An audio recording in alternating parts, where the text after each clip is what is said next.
Izzy from MarketWizards.com, and it's about 4:45 on Thursday, the 12th of October, 2023. Reminding traders to use risk capital you can afford to lose.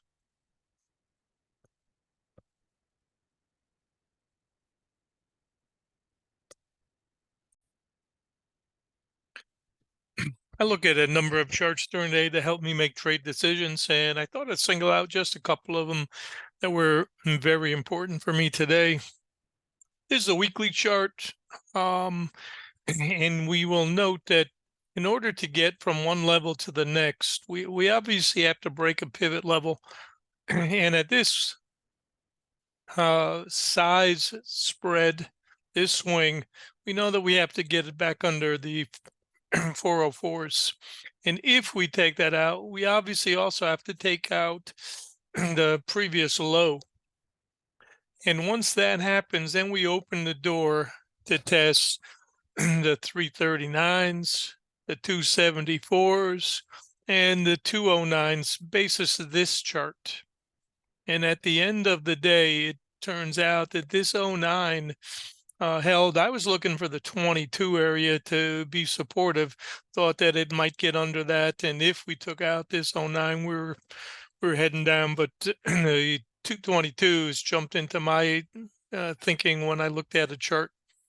And so I prepared myself that this should be ending and probably get a bounce. And you never know that you'll get the V, but you assume after this size push that you'll get a pretty substantial bounce back. And the trick is waiting for it to settle out. So you're gonna sometimes, and that's why this 275 I said paid for sure in here, this target zone, because we don't know that we can break this platform or not. 1, 2, 3, third time through trade. And then it gets recaptured. So that's an important chart for me. And it also gave me some indication that this 275 that I used as support for the end of the day versus that 251, that was really looking at in this level from the system and then picking this level and saying, okay, we're going to use 12 and a half as the middle pivot in that framework. So that's where those numbers came from. And I don't guess, I mean, I may be wrong, but I don't guess these things. I just use the system and the ideas and try to speculate what makes the most sense. And again, once we start down this path, we don't know how far it's going. And once we start back up, we also don't know how far it's going to go.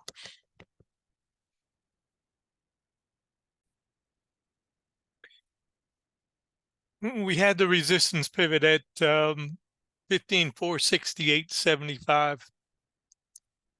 And I have no idea at lunch why this dumps, but all I know is you're just trying to follow the charts best you can. And you're taking lunch and you see a few things that cause concern for your position or for other traders' positions, then it's worth a look. And you try to find a fast chart, a speed chart that tells you what's going on.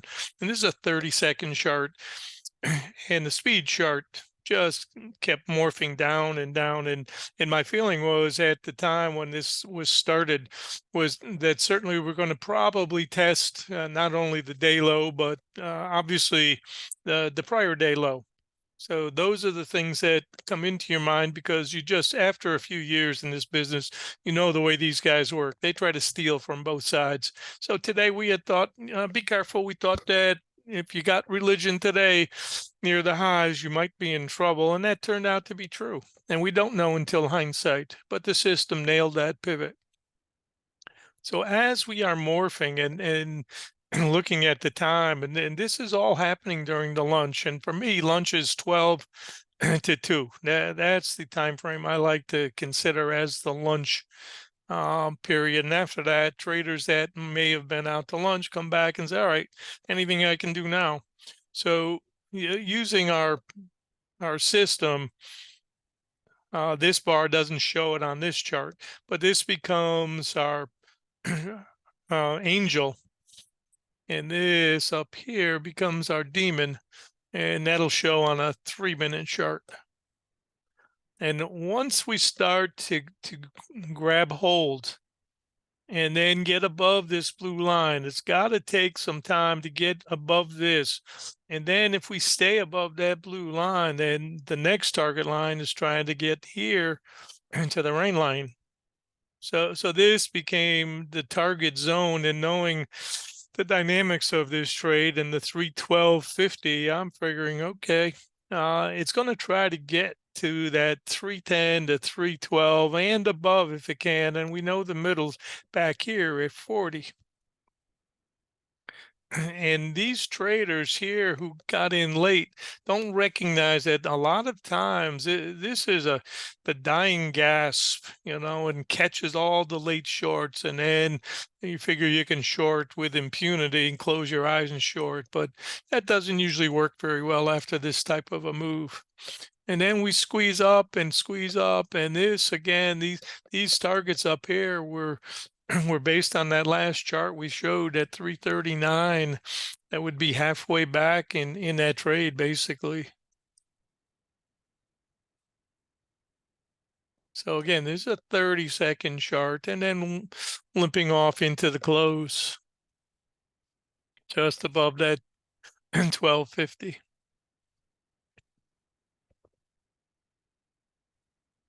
One click and I can change the dynamics on this chart. So I'm looking at a 1-minute chart, which I like to do. And we can see that the 1-minute chart also followed through with the same ideas, and then got above that blue line, kept on crawling through here and into the close. And anybody that had a good run, certainly you want to take profits. And this is the dicey time that a lot of traders mess around and get caught. And you want to be careful after that 10 minutes of 5 area. That seems to be a very volatile time as traders square up. Note how we broke the AV WAP too right here. Let's take a look at a 3. The 3-minute chart, resistance pivot, as discussed. This bar right here is our demon. It's a high that's not been exceeded. It's a 3-minute bar that I like to use, and it never breaks that high. So that is your demon. And I'm trying to put a couple of things here. Again, this is a journal for myself, but I also will be teaching starting next week, and so I'm kind of getting myself back into the rhythm of it, and haven't taught in a year, and a good practice for me. So we can see on the 3-minute chart, we also have this adhering to that idea of under the fast rain line. And we see this bar, and you can see a 3-minute bar that forms. Its low is not taken out. So 33.50 becomes the pivot or the angel. And then the bounce starts, and we never look back, and we come up into the rain line, and the blue line is holding air. So all the dynamics we talked about, and that's actually what I like to do, is morph between these different time frames to see all of these ideas. And on this one chart, I can see that. And then when I put it together with that weekly chart we showed, and I put it together with this chart, it shows me ideas that I'm looking for, why I'm looking for this potential right here. And this was really the semantics for today, and we busted this. So once we go below this, I've got to go to a deeper chart, which I did here. And okay, 195.50 is the next support. So that's our stop, and looking for the bounce. Resistance pivot, opening pivot was 429.75. Busted that, and then all these circles drop down manually. I move those manually. So currently, if we're in this box, this is now the resistance, fighting box, and the support box. And you'll see my post 73 supportive, the 75, 73, 12.5 mid pivot, and the 51 the resistance. So it's a system that I use over and over, and I don't have to reinvent the wheel. And you can make these 30-minute charts, 15-minute charts, whatever. But using the widget, one of the improvements I made on this was getting the range of the day calibrated right here. So even though I still use my spreadsheets, I don't even have to look at them. It's right here. And I know not only the size for the day, but I also know the interval size and know the spread, about 31.5 points between each box. So very important to put all of these dynamics together. And in the heat of the moment, that's the hard part, because all of these traders, if there's a 3-minute chart, all these traders were thinking, okay, I got an angel, I got an angel, I got an angel, I've got an angel, and every one of them gets beat. And this one finally takes hold. And that's when I had posted, I think, time and price, it's time perhaps for the bounce. So part of it is you may be right too soon that it's ready to start to bounce. And you have to wait, in my opinion, till we get something that sets and starts to hold. And a professional isn't trying to catch the low. He's trying to look for the low, and then he's looking for a sign that, okay, maybe the time and price is right. Because that's what saves a lot of pain and taking multiple stop outs and giving up. So typically what I'm looking for in this type of trade, let it stop, let it sit, and then let it show you. It starts to build a Momo and attacks the first level, then attacks the next level up, and then attacks the next. And as the trade evolves, you know that you're running out of time. If you've had a great trade, why in the world would you try for more right here at the end of the day instead of just exiting stage right?